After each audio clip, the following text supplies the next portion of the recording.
Explain சீரீஸ்ல ஒரு video பண்ணி ரொம்ப நாள் ஆச்சு நான் யோசிச்சுக்கிட்டே இருந்தேன். கரெக்டான டாபிக் இப்பதான் மாட்டுச்சு. பட் இந்த மாதிரி உங்களுக்கு கான்டென்ட் நிறைய பிடிக்கும், ஃபுட்பால் பத்தி தெரிஞ்சுக்கிறதுக்கு நிறைய உங்களுக்கு தோணுது அப்படின்னா மறக்காம ஃபுட்பால் மன்றம் on Instagram and on Twitter. So இந்த மாதிரி off the field football stuff எல்லாம் ஃபுட்பால் மன்றத்துல இனிமேல் வரப்போகுது. ஸோ மறக்காம இப்பவே go and check out football மன்றம் லிங்க் டிஸ்கிரிப்ஷன்ல இருக்கும். ட்விட்டர் அண்ட் இன்ஸ்டாகிராம்ல ஃபாலோ பண்ணுங்க. பட் ஏன் Manchester United, Chelsea, Manchester City எல்லாருமே மாட்ட போறாங்களா அப்படிங்கிற ஒரு பெரிய கேள்வி இருக்குது.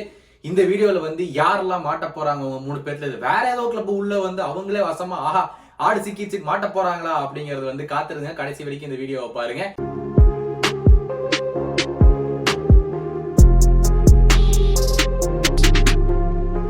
Hello and welcome back to football பேச்சு. இன்னைக்கு நம்ம பார்க்க போறது எக்ஸ்பிளைன்டு சீரீஸ்ல ஒரு புது விஷயம் என்னன்னு பார்த்தா, premier league squad cap cost and anchoring அப்படிங்கிற ஒரு வார்த்தையை போன வாரம் இம்ப்ளிமெண்ட் பண்ணாங்க. நிறைய பேர் இது என்னன்னு தெரியலையே, எப்படி அது ஒர்க் ஆகும் அப்படிங்கிற ஒரு கேள்வி நிறைய பேர் கேட்டுக்கிட்டு இருந்தாங்க. ஸோ அதை பத்தி மக்களுக்கு சொல்லலாம் அப்படிங்கறத இந்த வீடியோவே. ஸோ மறக்காம ஏற்கனவே சொன்ன மாதிரி ஃபுட்பால் மன்றம்ல தான் இந்த மாதிரி ஸ்டஃப் எல்லாம் இந்த சம்மர்ல இருந்து நிறைய விஷயம் அந்த சேனல் வர மாதிரி இருக்கு. ஸோ மறக்காம இப்போ இன்ஸ்டாகிராம் அண்ட் ட்விட்டர்ல போய் ஃபாலோ பண்ணுங்க ஃபுட்பால் மன்றத்தை. ஸோ ஒன்ஸ் அகெயின் நமக்கு ரொம்ப ரொம்ப தேங்க்ஸ். இதை நீங்க சப்போர்ட் பண்றதுக்கு இந்த மாதிரி கான்டென்ட் அண்ட் டக்குன்னு சொல்லிட்டு உடனே உள்ள போயிடலாம். இதுல என்ன விஷயம்னு பார்த்தா ஏற்கனவே இன்ட்ரோல சொல்லியிருந்தேன். Manchester United, Manchester city, Aston villa, Chelsea, என்னடா இது இவங்க எல்லாம் மாட்ட போறாங்களா அப்படிங்கிற ஒரு மிகப்பெரிய விஷயம் எல்லாத்துக்கும் ஓடிட்டு இருக்கு.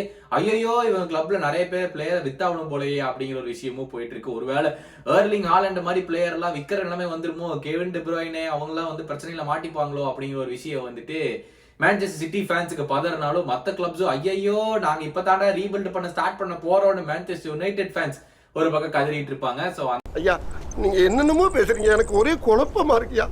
அந்த சமயத்துல என்ன இதுதான் நடந்திருக்கு அப்படின்னு பார்த்தோம்னா, முன்னாடி PSR profit and sustainability rules அப்படின்னு சொல்லி பிரீமியர் லீக் ஒன்று வச்சிருந்தாங்க. அதாவது ஒரு கிளப் திவால் ஆகக்கூடாது, ஐயோ அந்த பேங்க்ரப்ட் மாதிரி ஆகி ஒண்ணுமே இல்லாம கிளப் போயிடக்கூடாது அப்படிங்கறத ஒரு பெரிய நோக்கமா கொண்டு வச்சிருந்தாங்க. மத்தபடி வேற எதுவுமே பார்க்கல. கிளப் பிரச்சனையாகி கிளப் மூடுற நிலைமை வந்துடக்கூடாது அப்படின்னு சொல்லிட்டு. ஏன்னா இப்ப ரீசெண்டா எவர்டன் வந்துச்சு, நியூ காசல் வந்துச்சு, கொஞ்ச நாள் முன்னாடி ஒரு 10 வருஷம் முன்னாடி லிவர்பூலே வந்துச்சு. ஐயோ கிளப்பையே இழுத்து போற நிலைமை வந்துடும் போல இருக்குது அப்படிங்கிற மாதிரி அதெல்லாம் வந்துச்சு. இப்ப ரீசெண்டா மான்செஸ்டர் அதனாலதான் நம்மளால இனிமேல் நடத்த முடியாதுன்னு சொல்லிட்டு இந்த கிளேசர்ஸ் ஃபேமிலி ஃபுட்பாலிங் ஆபரேஷன்ஸ் நம்ம இனியாஸ்ட விட்டாங்க. நீ பாத்துக்கப்பா, நான் ப்ராஃபிட் லாஸ்ட் மட்டும் நான் ஏத்துக்கிறேன், கமர்ஷியல் சைட் மட்டும் நான் பாத்துக்கிறேன், பட் ஃபுட்பால் மொத்தமா நீங்க பாத்துக்கன்னு சொல்லி அந்த ஒரு 25% ஆஃப் த கிளப் இனியாஸ்க்கு வித்துட்டாங்க. ஸோ இதெல்லாம் நிப்பாட்டணும் அந்த ப்ராஃபிட் அண்ட் சஸ்டைனபிலிட்டி ரூல்ஸ் அப்படிங்கிற ஒரு விஷயத்தை பிரீமியர் லீக் கொண்டு வந்திருந்தாங்க ஒரு சில வருஷம் 4-5 வருஷத்துக்கு முன்னாடி. ஆனா என்ன ஆகி போச்சுன்னா, இப்ப அந்த ப்ராஃபிட் அண்ட் சஸ்டைனபிலிட்டி அந்த ஒரு ரூல்னால டாப் 6 கிளப்ஸ் பெருசாயிட்டே போனாங்க, பாட்டம் ஆஃப்ல இருக்கிற கிளப் சின்னதாயிட்டே போனாங்க. ஸோ நடுவில் இருக்கிற அந்த கேப் பெருசாயிட்டே இருந்துச்சு. ஏன்னு பாத்தீங்கன்னா டாப் 6 கிளப்புடைய ரெவன்யூ மற்றவங்களை கம்பேர் பண்ணும்போது கண்டிப்பா ரொம்ப அதிகமா இருக்கும். ஏன்னா அவங்க யூரோப்ல போய் ஆடுறாங்க, champions league, Europa league, conference league அதுல இல்லாம போய் விளையாடுறாங்க. ஆனா அந்த பாட்டம் 6 கிளப் எல்லாம் எதுவுமே இல்லாம ரெவன்யூ கம்மியாயிட்டே போயிட்டு இருக்கு. ஸோ இது என்ன ஆகுதுன்னா, அந்த பணக்காரனாவே ஆயிட்டு போயிட்டு இருக்காங்க, ஏழையாகவே ஆகிறான் அப்படிங்கிற ஒரு நம்ம சொல்லுவோம்ல சொசைட்டில. அந்த மாதிரி பிரீமியர் லீக்ல ஆயிட்டே போச்சு. அதனால பெரிய சைட்ஸ் கூட சின்ன சைட்ஸ்னால ஒரு போட்டி போட முடியவே மாட்டேங்குது. எப்படி பார்த்தாலும் இந்த மான்செஸ்டர் சிட்டி, அந்த லிவர்பூல், ஆர்சனல்ல ஆடினாங்கன்னா இவங்க தாண்டா ஜெயிக்க போறாங்க நம்ம மேட்சுக்கு முன்னாடி சொல்ல முடியுது. ஆனா மேட்சுக்குள்ள என்ன வேணாலும் ஆகலாம். பட் ஸ்டில் மேட்சுக்குள்ள போகும்போதாச்சும் ஒரு 50-50 ஒரு காம்படிஷன் இருக்கணும்ல. அது பிரீமியர் லீக்ல இப்ப இல்லாம போயிடுச்சு. அதனாலதான் இப்ப புதுசா ஆங்கரிங் அப்படிங்கிற ஒரு வார்த்தையை கொண்டு வந்தாங்க. ஆங்கரிங் அப்படின்னா என்னன்னா, நம்ம கடல்ல அந்த செங்குத்தான ஒரு விஷயம் ஆங்கர்னு ஒண்ணு போடுவோம்ல, அது மாதிரி இப்ப நம்ம இந்த கிளப் பெரிய கிளப் எல்லாம் ஃபர்ஸ்ட் கொடுத்து நிப்பாட்டலாம். எதுக்கு ஷிப்ல ஆங்கர் போடுறோம், அந்த ஷிப் உடனே நிக்கணும் அப்படிங்கறதானே. அதே மாதிரி இப்ப நம்ம இந்த மாதிரி ஒரு கடப்பாறைய போட்டோம்னா தான் இந்த மேல இருக்கிற கிளப் எல்லாம் ஓரளவுக்கு நிப்பாங்க அப்படிங்கறதால இந்த ஆங்கரிங் அப்படிங்கிற ஒரு கான்செப்டை பிரீமியர் லீக் கொண்டு வந்தாங்க. இந்த ஆங்கரிங்கிற கான்செப்ட் படி என்ன விஷயம்னு பார்த்தா 2. 1 4.5 டைம்ஸ் 4.5 மடங்கு கடைசியில இருக்கிற கிளப், அதாவது இந்த வருஷம் பிரீமியர் லீக்ல கடைசியில முடிக்கிற கிளப் யாரு, இப்போதைக்கு ஷெஃபீல்ட் யுனைடெட், அவங்களுக்கு கொடுக்கப்படுற பிராட்காஸ்ட் ரெவென்யூல இருந்து 4.5 மடங்கு தான் இருக்கிறதுலே ஹையஸ்ட் கிளப். எல்லா கிளப்புமே இருக்கிறதுலே ஹையஸ்ட் கிளப் இல்ல, மற்ற எல்லா கிளப்புமே அவங்களுடைய 4.5 மடங்கத்தான் நீங்க ஸ்பெண்ட் பண்ணணும். எதுக்குன்னு பார்த்தா பிளேயருடைய டிரான்ஸ்பர் ஃபீ, அவங்களுடைய வேஜஸ், அது மட்டும் இல்லாம ஏஜென்ட்டோட ஃபீ, இது எல்லாமே இந்த மூணையும் சேர்த்து வந்து வெறும் 4.5 மடங்கு தான் இருக்கணும் அப்படின்னு சொல்லிட்டு பிரீமியர் லீக் இந்த புது ரூலை வந்து கொண்டு வந்திருக்காங்க. இது மட்டும் இல்லாம ரெண்டாவது விஷயம் என்னன்னு பார்த்தோம்னா வந்து ஏற்கனவே இப்ப இருக்கிற இந்த புது ரூல் மட்டும் இல்லாம ஏற்கனவே யுஏஎஃப்ஆ வந்து ஒரு ரூல் வச்சிருக்காங்க. என்னன்னு பார்த்தா ஒரு கிளப் ஜெனரேட் பண்ற ரெவென்யூல யுஏஎஃப்ஆவுக்கு வந்து விளையாடுற கிளப்ஸ் என்னன்னு பார்த்தா champions league, Europa league and conference league, இதுல வந்து விளையாடுற கிளப்ஸ் 70% மட்டும்தான் அவங்களுடைய ரெவென்யூல வந்து ஸ்பெண்ட் பண்ணணும். புரிஞ்சுக்கிட்டீங்களா? இப்ப நீங்க 100 ரூபாய் நீங்க வந்து சம்பாதிச்சீங்கன்னா அதுல 70 ரூபாய் தான் செலவு பண்ணணும். ஆனா இந்த 70 ரூபாய் வந்துட்டு எப்படி சொல்லலாம்னா 70 ரூபாய் செலவு பண்ணணும்னு சொன்னேன்ல. ஆனா ஒருவேளை வந்து இப்போ கடைசியை பினிஷ் பண்ற கிளப் ஷெஃபீல்ட் யுனைடெடுக்கு வந்துட்டு 200 ரூபாய் பிராட்காஸ்டிங் ரெவென்யூ வருதுன்னு வச்சுக்கோன்னா எல்லா கிளப்புமே 800 ரூபாய் செலவு பண்ண முடியும். கரெக்டா? இந்த 800 ரூபாய் வந்து 70%க்குள்ளதான் இருக்கணும். புரிஞ்சுதுங்களா? யுஎஃப்ஏ காம்படிஷன்ல வந்து நீ 70% தான் செலவு பண்ணிக்கணும். கரெக்டா? நீ பிரீமியர் லீக் பொறுத்த வரைக்கும் நீ 800 ரூபாய் செலவு பண்ணலாம். ஆனா யுஎஃப்ஏ காம்படிஷன்ஸுக்கு நீ போற மாதிரி இருந்துச்சுன்னா உன்னோடைய ரெவென்யூ வந்து 5000 இருந்தா 5000த்துல வந்துட்டு 70% எவ்வளோ? ஒரு 10,000 வச்சுக்கலாம். 10,000த்துல வந்து 70% எவ்வளோ? 700 ரூபா. 700 ரூபால தான் வந்து நீ வந்து செலவு பண்ண முடியும். 1000 ரூபானா வந்துட்டு 10%. அது மாதிரி 70%னா எவ்வளவு சார்? கணக்கு தப்பா போயிடுச்சு. 10,000 ரூபாயில வந்து 10% 1000 ரூபானா 70% எவ்வளோ? 7,000 ரூபாய். நீ 7,000 ரூபாய் செலவு பண்ண முடியும். அது இந்த 2 ரூல்ஸுமே கட்டுப்படுத்தணும். நீ வந்து யுஎஃப்ஏ காம்படிஷன் விளையாடுற மாதிரி இருந்தா. நீங்க யுஎஃப்ஏ காம்படிஷன்ஸ் விளையாடல, நீங்க வந்துட்டு வெறும் பிரீமியர் லீக்ல மட்டும் தான் இருக்க போறீங்க அப்படின்னா யுஎஃப்ஏ ஒரு ரூல் படி 85% நீங்க வந்து செலவு பண்ணணும். 70 இல்ல 85%. ஸோ 10,000 ரூபாய் ரெவன்யூ வருதுன்னா 8,500 ரூபாய் நீங்க செலவு பண்ணலாம். ஆனா யுஎஃப்ஏ காம்படிஷன்ஸ் விளையாடுற டீம் வந்து 7,000 செலவு பண்ண முடியும். புரிஞ்சுதுங்களா? 2 ரூல். முதல் ரூல் 4.5 மடங்கு. அதை நான் கடைசியில் சொல்றேன் என்னன்னு ஒரு இமேஜ் வச்சு சொன்னா உங்களுக்கு புரியும். அதே மாதிரி இங்க வந்துட்டு 70% ரூல். இந்த 2 ரூலுமே கொண்டு வந்தாங்க. இப்போ ஃபர்ஸ்ட் ஃபார்மோஸ்ட் விஷயம் இதுல என்னன்னா வந்துட்டு பிஎஃப்ஏ. இந்த பிஎஃப்ஏங்கிறது வந்து பிரீமியர் லீக்ல விளையாடுற எல்லா பிளேயர்ஸுக்கான யூனியன். இப்பதான் நம்ம ஊர்ல எதுக்கு எடுத்தாலும் யூனியன் வராங்கல்ல, அதே மாதிரி வந்து இது காலகாலமா இருக்கிற யூனியன். பிரீமியர் லீக்ல விளையாடுற பிளேயர்ஸுக்குலாம் ஏதாச்சும் ஒரு பிரச்சனை வந்துருச்சு அப்படின்னு சொல்லி இந்த பிஎஃப்ஏ தான் போய் பேசுவாங்க. பிரீமியர் லீக் கிட்டையும் ஃபுட்பால் அசோசியேஷன் எஃப்ஏ அப்படின்னு சொல்லப்படுற அவங்கள்ட்ட எல்லாம் வந்துட்டு இந்த பிஎஃப்ஏ தான் போய் பேசுவாங்க. இந்த பிஎஃப்ஏ அவார்டு அப்படின்னு கூட வரும். இந்த பிளேயர்ஸ் எல்லாம் ஓட்டு பண்ணி யாரா பெஸ்ட் அவார்டு சொல்லி பிஎஃப்ஏ அவார்டுன்னு ஒன்று வரும்ல கடைசியில் சீசன் முடியும் போது. இந்த பிஎஃப்ஏ தான் இவங்களுக்கு ஃபர்ஸ்ட் எதிரி. எதுக்குன்னு பார்த்தா இந்த மாதிரி ஒரு புது ரூல் கொண்டு வந்தோம்னா வந்துட்டு பிளேயருக்கு வந்து வேஜ் கொடுக்கறது, சம்பளம் கொடுக்கறதுல ஆட்டோமேட்டிக்கா கம்மியாக ஆரம்பிச்சிடும். ஏன்னா அந்த 4.5 மடங்குக்கு போட்டி போட்டு அது மாதிரி தான் கொடுக்க முடியும். நீ இஷ்டத்துக்கு கொடுக்க முடியாது. ஸோ இப்போ இந்த ஏர்லிங் ஹாலண்ட் மாதிரி பிளேயர்ஸுக்கு வெறும் 50 மில்லியன் 60 மில்லியன் தான் டிரான்ஸ்பர் ஃபீ. அதாவது 50 மில்லியன் தான் வந்து 55 மில்லியன் தான் வந்து மான்செஸ்டர் சிட்டி வந்து போருசியா டார்ட்மண்ட் கொடுத்தாங்க டிரான்ஸ்பர் ஃபீயா. அதே தான் வந்து நுனியஸுக்கு டிரான்ஸ்பர் ஃபீயே வந்து 85 மில்லியன். அந்த போனஸ் எல்லாம் சேர்த்து 85 மில்லியன் நுனியஸுக்கு. ஆனா நுனியஸுக்கு வந்து வெறும் 150 மில்லியன் தான் வந்து வேஜ். அதே ஏர்லிங் ஹாலண்டுக்கு 450 மில்லியன் வேஜ் பெர் வீக். புரிஞ்சுதுங்களா எவ்வளவு டிஃபரன்ஸ்? 150 எங்க இருக்கு, 450 எங்க இருக்கு. சோ ஒரு டிரான்ஸ்பர் பண்ணும்போது வந்து டிரான்ஸ்பர் ஃபீ கம்மியா இருக்கிறதுக்கான காரணம் வந்து அவனுடைய சம்பளம் அதிகமா இருக்கும். சோ இந்த மாதிரி இதெல்லாம் ஆட் பண்ணோம்னா அந்த இதுக்குள்ள அந்த என்ன சொல்ற 4.5 மடங்குள்ள வழினா என்ன பண்றது? அந்த வேஜ் தான் சேர்த்துன வரும். ஸோ இதனால வந்து பிஎஃப்ஏ வந்து இதுக்கு எங்க பிளேயர் நாங்களாம் பிளேயர்ஸ் எல்லாம் ஏன் அடி வாங்கணும் அதுன்னு சொல்லிட்டு வந்து அவங்க அப்போஸ் பண்ணாங்க. அதான் முதல் விஷயம். ரெண்டாவது விஷயம், இப்படி இந்த புது ரூல் மாத்திரனால யாருக்கெல்லாம் பிளஸ் யாருக்கெல்லாம் மைனஸ் அப்படின்னு பார்த்தோம்னா கிளப் வைஸ் எந்த கிளப்புக்கெல்லாம் பிளஸ் எந்த கிளப்புக்கெல்லாம் மைனஸ். கிளப்புக்கு எதெல்லாம் பிளஸ்ன்னு பார்த்தா பாட்டம் ஆஃப்ல இருக்கிற 10 கிளப்புக்கு ஆப்வியஸா அது பாசிட்டிவ் தான். ஏன்னா அவங்களால வந்து அவங்களுக்கு வர ரெவென்யூ வச்சுட்டு மேல இருக்கிற கிளப் கூட போட்டி போட முடியாது. ஸோ கண்டிப்பா அவங்களுக்கு எல்லாம் பாசிட்டிவ் தான். நெகட்டிவ் சைடு யாரெல்லாம் பார்த்தோம்னா மான்செஸ்டர் சிட்டி. ஆப்வியஸா அவங்க வந்துட்டு அவங்களுக்கு ஏகப்பட்ட ரெவென்யூ வருது, அவங்களுக்கு ஏகப்பட்ட பணம் ஏற்கனவே இருக்கு ரெவென்யூ இல்லாமே. ஸோ அவன் எவ்வளவு வேணாலும் பிளேயரா வாங்கலாம், எவ்வளவு வேணாலும் அவங்களுக்கு வந்து சம்பளம் கொடுக்கலாம் அப்படிங்கிற கட்டாயத்தில் இருக்கும்போது நான் ஏன்டா இது கட்டு பண்ணும் அப்படிங்கறதுனாலதான் வந்து இது ஒரு ஓட்டிங் பண்ணாங்க. ஸ்டார்டிங்கே சொல்ல மாட்டேன். ஸோ இந்த ஓட்டிங் நடந்து முடிஞ்சது. அந்த ஓட்டிங்ல வந்துட்டு எப்பவுமே பிரீமியர் லீக்ல வந்து ஒரு ரூல் இம்ப்ளிமெண்ட் பண்ணோம்னா 14 கிளப் ஓகே சொல்லும். வழக்கமா நீங்க வெறும் 50% சொன்னா போதுங்களா அப்படிம்பீங்க.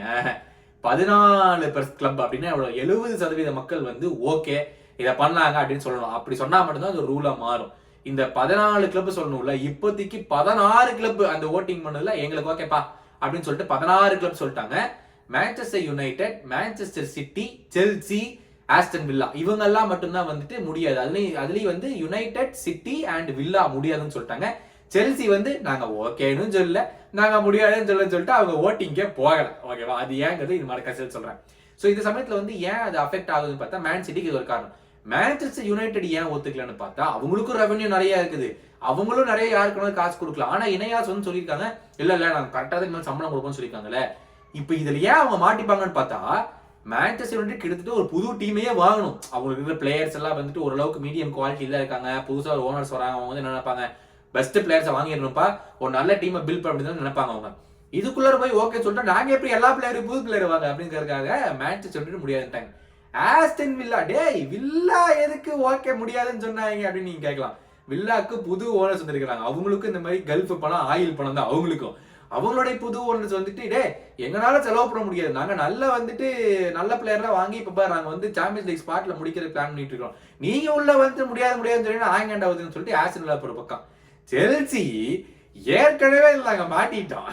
இந்த கடைசியா இந்த இமேஜ் எல்லாம் போட்டு காமிக்கும் போது சொல்றேன், ஏற்கனவே நாங்க மாட்டிட்டோம். இதுல எதுக்கு போய் நான் வந்து ஓகேன்னு சொல்லணும், எதுக்கு நான் வந்து வேண்டான்னு சொல்ல முடியும், எப்படின்னா ரெண்டு பக்கத்துலயும் எனக்கு எந்த பெனிஃபிட் இல்லைன்னு சொல்லிட்டு அவங்க வந்து நாங்க ஓட்டிங்கே வரலாம் அப்படின்னு சொல்லிட்டு வந்து அப்ஸ்டெயின் பண்ணிட்டாங்க, அதனால ஆப்சென்ட் ஆயிட்டாங்க. நாங்க வரலப்பா அப்படின்னு சொல்லிட்டு ஆப்சென்ட் ஆயிட்டாங்க. ஓகேவா, இப்போ வந்து கொஞ்சம் கொஞ்சமா நான் எக்ஸ்பிளைன் பண்றேன். என்னன்னா 2022-23 சீசன் படி சவுத் ஆம்டன் தான் கடைசியா முடிச்சாங்க. ஞாபகம் இருக்குங்களா, சவுத் ஆம்டன் ரெலிகேஷன் கூட ஆனாங்கல்ல, இப்போ வந்து சாம்பியன்ஷிப்புக்கு போயிட்டாங்க. அவங்க தான் கடைசியா முடிச்சாங்க. அவங்களுக்கு வந்து பிராட்காஸ்டிங் ரெவென்யூ வந்து எவ்வளவு வந்துச்சுன்னா 103.6 மில்லியன் பவுண்ட்ஸ் வந்துச்சு அந்த சீசன் முடியும் போது பிராட்காஸ்டிங் ரெவென்யூ. ஸோ அதுல 4.5 மடங்கு 4.5 மடங்கு போட்டீங்கன்னா எவ்வளவு வருதுன்னு பார்த்தா 466.2 மில்லியன் பவுண்ட் வருது. ஸோ எல்லா கிளப்புமே 466.2 மில்லியன் பவுண்டு தான் டிரான்ஸ்பர் ஃபீஸ், அந்த பிளேயருக்கான வேஜஸ், அதுக்கப்புறம் வந்துட்டு ஏஜென்ட் கொடுக்குற ஃபீஸ், இது எல்லாத்தையுமே சேர்த்து 466.2 மில்லியன் தான் செலவு பண்ணணும் அப்படின்னு சொல்றாங்க. இது மட்டும் இல்லாம அந்த பேக்ரவுண்ட் ஸ்டாஃபுக்குலாம் கொடுப்பாங்கல்ல, இந்த ஸ்கவுட், இந்த ஸ்போர்ட்டிங் டைரக்டர், இவங்களுக்கெல்லாம் வேஜஸ், அந்த கிளப்ல வேலை செய்யற ஒரு ஸ்டாஃப், அவங்களுக்கு எல்லாத்துக்குமே சேர்த்து 466.2 மில்லியன் தான் இந்த சீசனுக்கு கொடுக்க முடியும். புரிஞ்சுதுங்களா? ஏன்னா 2020 சீசன்ல வந்து இவ்வளவு பிராட்காஸ்டிங்கிறதுனால இந்த சீசன்ல வந்து இவ்வளவுதான் ஆட் பண்ண வரணும். இல்லைன்னா நீ ஃபைன் படி ஏதோ ஃபைன் பண்ணுவாங்க, இல்ல உனக்கு பாயிண்ட் டிடக்ஷன் வரும், ஏதோ ஒன்று வரும். ஓகேவா, அந்த சமயத்துல வந்துட்டு பார்த்தோம்னா இப்போதைக்கு பார்த்தோம்னா வந்துட்டு மான்செஸ்டர் சிட்டி, செல்சி ரெண்டு பேருமே மாட்டியிருப்பாங்க. ஓகேங்களா, புரிஞ்சுதுங்களா? இந்த சீசன்ல அவங்க கொடுக்குற ரேஜஸ்ல படி, ஆனா கடைசியில் காமிக்கிறேன் எப்படி மாட்டுவாங்கன்னு சொல்லிட்டு. இந்த சீசன் படி அவங்க வந்து மாட்டியிருப்பாங்க. இப்போ இந்த பிராட்காஸ்டிங் ரெவென்யூ எப்படிடா வருது, 103.6 மில்லியன் எப்படிடா வருது அப்படின்னு நீங்க கேட்டீங்கன்னா, எல்லாத்துக்குமே பிக்ஸ்டா 90 மில்லியன் வந்துருமாமா. 90 மில்லியன் பவுண்ட் வந்து எவ்ரி பிரீமியர் லீக் கிளப்புக்கு பிக்ஸ்ட் அமௌண்ட். அதுல எந்த சேஞ்சும் கிடையாது. மினிமமா நீ கடைசியா முடிச்சது கூட 90 மில்லியன் கேரண்டீட். ஓகேவா, அதுக்கப்புறம் பாத்தீங்கன்னா ஒவ்வொரு பிரீமியர் லீக் பினிஷுக்கும் 3.1 மில்லியன் பவுண்ட்ஸ். இந்த 3.1 மில்லியன் பவுண்ட் வந்துட்டு 20வது பிளேஸுக்கும் ஃபர்ஸ்ட் முடிச்சவனுக்கு வந்து 3.1 into 20 மடங்கு ஆஃப் 3.1 மில்லியன். ஒவ்வொரு பிளேஸுக்கும் 3.1 மில்லியன் வந்து ஆட் ஆகிட்டே போகும். ஸோ 3.1 into 20 பார்த்தீங்கன்னா எவ்வளோ, கிட்டத்தட்ட ஒரு 70 மில்லியன். கிட்டத்தட்ட ஒரு 70 மில்லியன் வந்து எச்சா ஃபர்ஸ்ட் பிளேஸ் இருக்கிறவனுக்கு வரும். ஸோ 90 + 70 எவ்வளோ ஆச்சு, 160 மில்லியன் வந்துடும். இது மட்டும் இல்லாம எந்தெந்த கிளப்புக்கு யூகேல வந்து அந்த டெலிவைஸ்ட் பண்றாங்களோ, எந்த மேட்சை எல்லாம் டிவியில போடுறாங்களோ அதை பொறுத்து வந்து ஃபெசிலிட்டி ஃபீ. அந்த ஃபெசிலிட்டி ஃபீ என்னன்னா ஒவ்வொரு மேட்சுக்கும் 1 மில்லியன். ஓகேவா, புரிஞ்சுதுங்களா? எந்த கிளப்போடைய மேட்சை வந்து தூக்கி டிவியில போடுறாங்களோ, எல்லா 10 மேட்சும் எவ்ரி வீக் போட மாட்டாங்க. நீங்க பாத்தீங்கன்னா சில மேட்சஸ்ல வந்து டிவியில காட்ட மாட்டாங்க, வெறும் நம்ம ரீப்ளே தான் பார்ப்போம், இல்லைன்னா ஹைலைட்ஸ் தான் பார்ப்போம், அந்த கோல் எல்லாம் பார்க்க முடியும், இல்லைன்னா யூடியூப்ல அவங்க கிளப் போறாங்க பார்க்க முடியும். இப்போ டிவியில வராது. ஸோ அதனால எந்தெந்த கிளப்புக்கு மேட்ச் அந்த வீக்கெண்ட் வருது சீசன் ஃபுல்லா சேர்த்து வச்சு 1 மில்லியன் பர் மேட்ச். அதிகபட்சம் 38 மில்லியன் வர முடியும். 38 மேட்ச் டிவியில போட்டாங்கன்னா வந்துட்டு 38 மில்லியன் அதுல இருந்து வாங்க முடியும். ஓகேவா, இதெல்லாம் சேர்த்தா வந்து இந்த பிராட்காஸ்டிங் ரெவென்யூ வருது. ஸோ 2023 படி சவுத் ஆம்டனுக்கு 103.6 மில்லியன் வந்துச்சு. இதுதான் வந்து லீஸ்ட் அமௌண்ட். ஓகேவா, இப்போ அடுத்தது வந்துட்டு இப்போ இவங்க வந்து எவ்வளோ, இந்த 103 into 4 போட்டோம்னா 466 வருதா. இந்த 466 வந்துட்டு 70% தான் இருக்கணும் யூஎஃப்ஏ படி. இந்த 466 வந்து 70 மடங்கு 70% ஆஃப் த டோட்டல் அமௌண்டா தான் இருக்கணும். இனி யூஎஃப்ஏ காம்படிஷன்ஸ்குள்ள போகணும். இப்போ 466 ஸ்பெண்ட் பண்ணி நான் வந்து பிரீமியர் லீக் ஜெயிச்சிட்டேன். ஆனா ஒருவேளை என்னடா பண்றது, நான் வந்து 70% மேல போயிட்டேன்னா யூஎஃப்ஏல என்ன பண்றது அப்படின்னு சொல்லிட்டு பார்த்தோம்னா, யூஎஃப்ஏ என்ன பண்றானுங்கன்னா, இப்போ நீ வந்து 70% மேல வந்துட்ட, உன்னோட ரெவென்யூ இருந்து 70% மேல நீ வந்துட்ட உள்ள காம்படிஷனுக்கு வரும்போது பார்த்தோம்னா, அடுத்த வருஷம் நீ யுஎஃபால போய் ஜெயிப்பீல, அதுல இருந்து நாங்க புடிச்சிட்டு ஃபைன் போட்டு தானே உங்களுக்கு கொடுப்போம் அப்படின்னு சொல்லிட்டு யுஎஃபா சொல்லிட்டாங்க. அது ஒரு விஷயம். ரெண்டாவது விஷயம் வந்து யுஎஃபா காம்படிஷனுக்கு 25 பேர் ஸ்குவாட் கொடுக்கலாம் காம்படிஷனுக்கு. ஆனா இந்த நீ பிரீச் பண்ணிட்ட, இதை நீ வந்து ஃபைனை தாண்டிட்ட அப்படின்னா 25 விட மாட்டோம், நாங்க வந்து கம்மியான பிளேயர்ஸ் தான் உன்னை ரெஜிஸ்டரே பண்ண விடுவோம், அதை வச்சு தான் நீ விளையாடி ஆகணும் அப்படிங்கிற ஒரு கட்டாயத்தை வந்து யுஎஃபா உன்னை கொண்டு வந்துருவாங்க. ஸோ ஃபைனும் போடுவாங்க, நீ ஜெயிக்க போற பணத்திலேயே பிடிச்சிக்குவாங்க. நீ அதே மாதிரி 25 பிளேயர் வச்சு நீ விளையாட முடியுங்கிற கட்டாயத்துல வந்துச்சுன்னா நாங்க அது 20 மாத்திடுவோம், எவ்வளவு எனக்கு சரியா தெரியாது, பட் 20 மாத்திரும் சொல்லி மாத்திரும். ஸோ ரெண்டு பக்கத்துல யுஎஃபா வந்து ஃபைன் பண்ணிடுவாங்க. ஓகேவா? அடுத்த விஷயத்தை என்ன பார்த்தோம்னா, இந்த ஸ்டாட்ஸ் அண்ட் ஃபிகர்ஸ் அப்படின்னு சொன்னேன்ல, இது வந்து இப்போ உங்க ஸ்கிரீன்ல வந்து ஒவ்வொன்றா காட்டும்போது சொல்றேன். ஸோ இந்த ஃபர்ஸ்ட் விஷயம் என்னன்னு பாத்தீங்கன்னா வந்துட்டு இந்த மொத்த ரெவென்யூ, இந்த டோட்டல் ரெவென்யூ எவ்வளவு வருதுன்னு பாத்தீங்கன்னா, இப்போதைக்கு மான்செஸ்டர் சிட்டிக்கு வந்து இப்ப வருஷம் அந்த ரெவென்யூ ஃபிகர்ஸ் போடுவாங்க, அதை நீங்க பாத்தீங்கன்னு தெரியல. அந்த ரெவென்யூ ஃபிகர் படி ஃபர்ஸ்ட் மான்செஸ்டர் சிட்டிக்கு வந்து இந்த பிரீமியர் லீக் படி 713 மில்லியன் பவுண்ட்ஸ் வந்து இவங்களுக்கு ரெவென்யூவா வருது. ஸ்கிரீன்ல பாக்குற மாதிரி மேன் யுனைடெடுக்கு 648 மில்லியன், லிவர்பூலுக்கு 594, டாட்னமுக்கு 550, செல்சிக்கு 513, ஆர்சனலுக்கு 465, இந்த மாதிரி மில்லியன் அது கம்மியாயிட்டே போகுது. எதுக்கு? மொத்த ரெவென்யூ. ஓகேங்களா? இந்த மொத்த ரெவென்யூல வந்து அடுத்த ரெவென்யூ என்னன்னு பார்த்தோம்னா மேட்ச் டே ரெவென்யூ. அந்த ஒரு மேட்ச் டே நடக்கிற அன்னைக்கும் எவ்வளவு இந்த கிளப் வந்து ஜென்ரேட் பண்றாங்க அப்படின்னு சொல்லி எடுத்து பார்த்தோம்னா வந்து மேன்செஸ்டரோட இருக்கிறதுல அது, ஏன்னா அவங்களுக்கு வந்து ஸ்டேடியம் கெப்பாசிட்டி அவங்க தான் டாப். அதனால இந்த மேட்ச் டே ரெவென்யூ படி பார்த்தோம்னா மேன்செஸ்டருக்கு 163, டாட்டனம் தான் அடுத்து செமையா பண்றாங்க. ஸோ அவங்களுக்கு 118, ஆர்சனலுக்கு 103, லிவர்பூலுக்கு 80, செல்சிக்கு 77, மேன் சிட்டி பாருங்க வெறும் 72 மில்லியன், 30 மில்லியன் கம்மியாகுது. 30 கிட்டத்தட்ட வந்து 90 மில்லியன் கம்மியாகுது யுனைடெட்ல இருந்து பார்த்தோம்னா மேட்ச் டே ரெவென்யூக்கு மட்டும். ஓகேவா? அந்த சமயத்துல வந்துட்டு அடுத்தது என்ன ரெவென்யூ அப்படின்னு பார்த்தோம்னா வந்து இது என்னது பிராட்காஸ்ட் ரெவென்யூ. இப்ப நான் பேசினேன், அந்த பிராட்காஸ்ட் ரெவென்யூ படி பார்த்தா மேட்ச் தான் டாப்ல இருப்பாங்க. ஏன்னா அவங்களோட எல்லா மேட்சையும் போடுறாங்க, அவங்க தான் ஃபர்ஸ்ட் வின் பண்றாங்க. அதனால வந்து 299 மில்லியன், லிவர்பூலுக்கு 242, செல்சிக்கு 226, யுனைடெடுக்கு 209, டாட்னமுக்கு 204, ஆர்சனலுக்கு 191. இது வந்து என்னன்னா பிராட்காஸ்டிங் ரெவென்யூ. அடுத்தது பிராட்காஸ்டிங் ரெவென்யூக்கு அப்புறம் என்னன்னு பார்த்தோம்னா வந்து என்னது இது கமர்ஷியல் ரெவென்யூ. கமர்ஷியல் வைஸ் வந்து இந்த கிளப்ஸ் எல்லாம் என்ன பண்றாங்க, அதாவது நான் சொல்ற வெளியே கமர்ஷியல் டீல்ஸ் எல்லாம் போடுவாங்கல்ல, ஒவ்வொரு ஸ்பான்சர்ஸ் வரது இதெல்லாம் வருது. அதுபடி பார்த்தோம்னா வந்து மேன் சிட்டிக்கு 341, மேன் யுனைடெட் 303, லிவர்பூலுக்கு 273, டாட்னம் 228, செல்சி 210, அண்ட் ஆர்சனலுக்கு 169. இதெல்லாம் வந்து கமர்ஷியல் சைட்ல இருந்து வர ரெவென்யூ. நான் இவன்ட்ட டீல் போட்டேன்டா, இது வந்து சட்ட ஸ்பான்சர் வருது, ஷர்ட்ல எவனோ கிட்ட அடிடாஸ், நைக்கு, அவங்க எல்லாம் அந்த மாதிரி கமர்ஷியல் டீல்ஸ் அதெல்லாம் போடுறாங்கல்ல, அந்த மாதிரி சேர்த்து வரதா இதெல்லாம். நெக்ஸ்ட் வந்து பார்த்தோம்னா இதுல வந்து அந்த பிளேயருடைய சேல்ஸ், அதாவது நான் ஒவ்வொரு பிளேயரா விற்கிறேன், அதனால எனக்கு எவ்வளவு ப்ராஃபிட் வருது அப்படின்னு பார்த்தோம்னா மேன் சிட்டிக்கு வந்து 122 மில்லியன். நிறைய அகாடமி பிளேயர்லாம் விற்கிறாங்கல்ல, அந்த மாதிரி அகாடமி பிளேயர் கூட ரஹீம் ஸ்டெர்லிங் வித்தாங்க, கோல் பாமர் சீசன். பட் இது வந்து 2022-23 இந்த சீசன் இல்ல, இது போன சீசனுக்கு. அதுபடி பார்த்தோம்னா சிட்டிக்கு வந்து 122, பிரைட்டன் எத்தனை பிளேயர் நல்ல பிளேயர்ல விற்கிறாங்க, 121, Leicester 75, Leeds 73, Chelsea 63, Everton 48, Wolves 44. இங்க பாருங்க ஆர்சனல், டாட்டனம், ஃபுல்லம், எங்க லிவர்பூல்ல காணா, எங்க லிவர்பூல் 34. அந்த மாதிரி இது வந்து பிளேயர் சேல்ஸ்ல இருந்து வருது. அடுத்தது பெரிய விஷயம், இப்போ வேஜஸ், சம்பளம், ஒரு பிளேயருக்கு கொடுக்கப்படுற சம்பளம். மான்செஸ்டர் சிட்டிக்கு 423 மில்லியன் வந்து வெறும் சம்பளத்துல மட்டும் கொடுக்குறாங்க. Chelsea 404, Liverpool 373, Man United 331, Tottenham 251, Arsenal 235, Leicester 206. இந்த மாதிரி பாத்தீங்கன்னா இந்த ஆர்சனல்ல எத்தனை பிளேயரை வாங்கினாலும் கூட இங்க பாருங்க சம்பளம் எவ்வளவு கம்மியா கொடுக்குறாங்க. ஸோ இதான் வந்து மிகப்பெரிய விஷயம், இது வந்து வேஜஸ். அடுத்தது வந்துட்டு இது வந்து அமார்டைசேஷன் அப்படின்னா ஒரு பிளேயரை வந்து 5 வருஷம் டீல் அப்படி சொல்லி பேச வாங்குறாங்கன்னு வச்சுக்கோங்களேன். அந்த வாங்கறதுக்கு அப்படி சொல்லிடுவாங்க, டேய் நான் ஒரே வருஷத்துல எல்லா பணமும் கொடுக்க மாட்டேன், உனக்கு பிரிச்சு 5 வருஷமா நான் கொடுப்பேன் அப்படின்றோம். ஸோ அதுபடி பார்த்தோம்னா செல்சிக்கு 203 மில்லியன், யுனைடெடுக்கு 170, 145 சிட்டிக்கு, ஆர்சனலுக்கு 139, டாட்னமுக்கு 109, லிவர்பூலுக்கு 108. இந்த மாதிரி அமார்டைசேஷன் ஃபீல வந்து வருஷம் படி பார்த்தோம்னா இதெல்லாம் தான் வருஷம் அவங்க கொடுக்குறது டிரான்ஸ்ஃபர்ஸ் படி. அடுத்தது வந்துட்டு இதுபடி என்னது, இது வந்து அந்த வேஜஸ் அண்ட் அமார்டைசேஷன் மீது ரெண்டுமே பார்த்து ஆட் பண்றாங்க. ரெண்டே ஆட் பண்ணி பார்த்தோம்னாலும் செல்சி, மேன் சிட்டி தான் இதுல வந்து டாப்ல இருக்காங்க.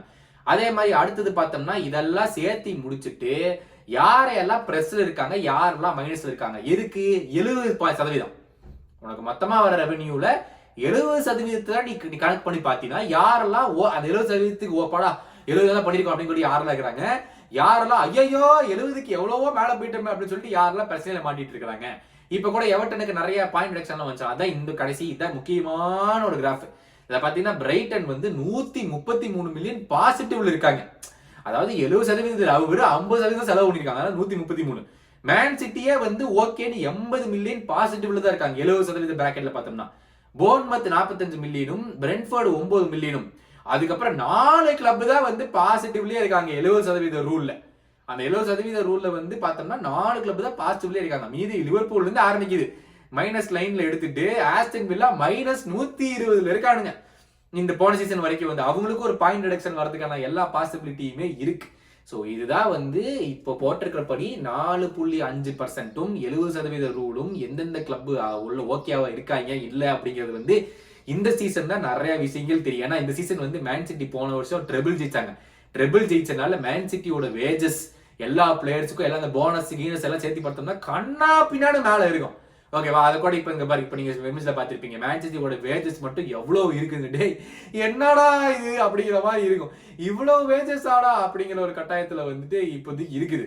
அதனால இந்த நெக்ஸ்ட் சீசன் வந்து யாருக்கெல்லாம் ஃபைன் வரும், இது வந்து 2025-26 சீசன்ல தான் ஆரம்பிக்க போகுது. அதனால எல்லா கிளப்பும் யாரெல்லாம் ஹையஸ்டா ஏர்ன் பண்றாங்களோ அவங்கள ஒன்னா கிளப்பணும். இல்ல அவங்கள்ட்ட உட்காந்து பேசி தம்பி உன்னோட சம்பளத்தை நாங்க குறைச்சுதான் ஆகணும் அப்படிங்கிற கட்டாயத்துல எல்லாம் இப்ப ஆரம்பிக்கும். ஏன்னா இப்ப அடுத்த சீசன் நடக்க போறதை வச்சுதான் அடுத்த சீசன் வந்து ஆரம்பிக்க போகுது.